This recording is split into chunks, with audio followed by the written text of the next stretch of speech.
Fala pessoal, tudo bem? Vamos lá então para mais um vídeo do nosso canal, Portal Esportivo.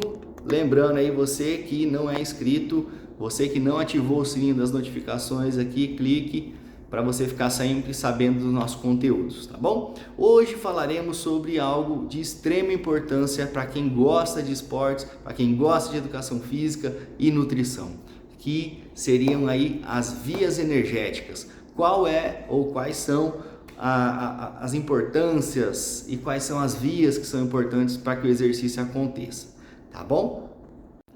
Basicamente, nós vamos falar sobre 3 vias metabólicas que podem nos ajudar a fazer um exercício físico. Começando pela via da ATP-CP.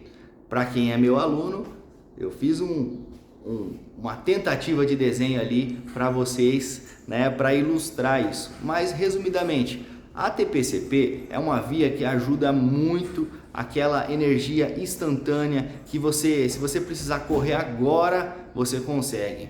Essa via, ela tem uma característica muito interessante. Ela fornece energia para o nosso corpo de maneira muito rápida, instantaneamente, porém, ela dura pouco. Então, para aqueles esportes, para aqueles esforços que duram aí, vamos colocar, abaixo de 10 segundos, essa via contribui muito, tá? Essa então seria a nossa primeira via. Mas e aí, quais esportes que usam bastante essa via? É só você pensar nessa duração que eu acabei de falar. Que esportes que para praticar eu vou fazer isso em menos de 10 segundos, né? Se você for o Usain Bolt, pode ser os 100 metros no atletismo.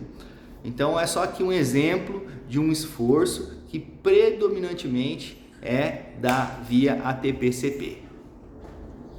Ah, entendi. E além do ATP-CP, vamos falar então sobre a segunda via, que é a via glicolítica. É a via que utiliza ali glicose, carboidrato como fonte de energia. Essa via, ela é muito importante também. É uma via que começa a predominar depois da via do ATP-CP. Vamos falar assim, depois desses 10 segundos que comentamos aqui no vídeo. Então, passou dessa duração, normalmente essa é a via que começa a responder mais, que começa a ser mais utilizada para fornecer energia para o nosso corpo durante o exercício físico, tá bom? Vamos dar o exemplo do atletismo, que nós acabamos de falar dos 100 metros. Então agora vamos dar aqui exemplo de 200, 400, às vezes até 800 metros. Essas são provas com predomínio de carboidrato, de via glicolítica, tá bom?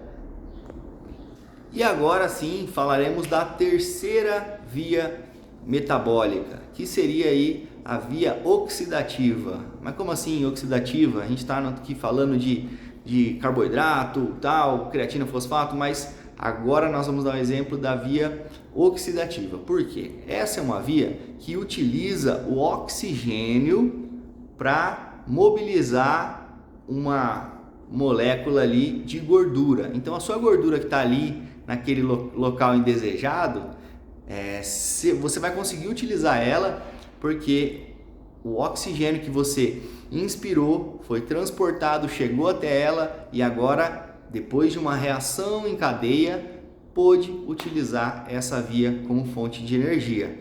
Então é ótimo, é muito bom. Quanto melhor a nossa capacidade cardiorrespiratória, normalmente melhor nós vamos usar essa via oxidativa. Mais poder de utilizar a gordura como fonte de energia. E daí um dos benefícios da prática do exercício físico, porque a gente pode aumentar essa nossa utilização de gordura. Então se a gente comparar um atleta de maratona, né, já dando um spoiler aí, né?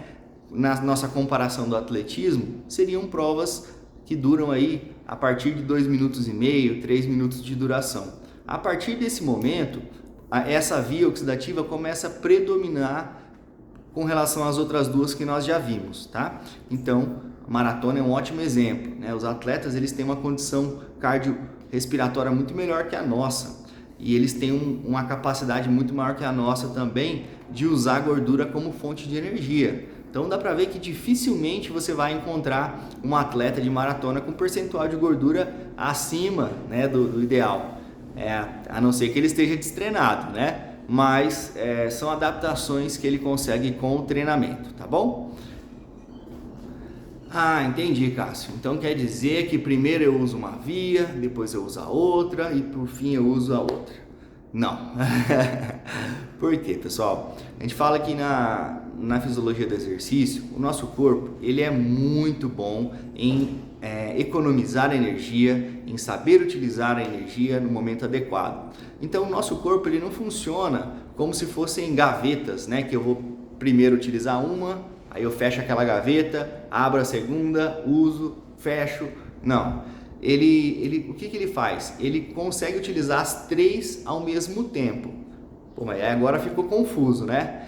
Na verdade, o que é a diferença? É o predomínio. Eu estou usando 100% de uma, 0 e 0 da outra? Não. Então, quando a gente fala predomínio é o quê? Eu vou usar 90% de uma, 5% da outra e 5% da terceira, né? 95% de uma, 1% da outra e 4%. Então, quando eu falo predomínio, seria dessa maneira, tá bom? Então, lembrem, nunca vai ser 0, né? Sempre eu estou utilizando um pouquinho daquela via energética, certo? Então, o que nós precisamos? Perceber que nós podemos melhorar a nossa utilização das 3 vias com o treinamento específico para estimular aquele tipo de via, a nossa musculatura, nós temos predomínios de fibras diferentes, temos características diferentes, metabolismos diferentes, tá? Então, suplementação pode ajudar, treinamento e alimentação. Então, espero que você tenha gostado aí desse nosso vídeo que fala sobre as vias energéticas. Ficou com alguma dúvida? Deixa aqui no comentário, espero poder ajudar vocês. Estamos juntos sempre e até o nosso próximo vídeo. Falou, pessoal!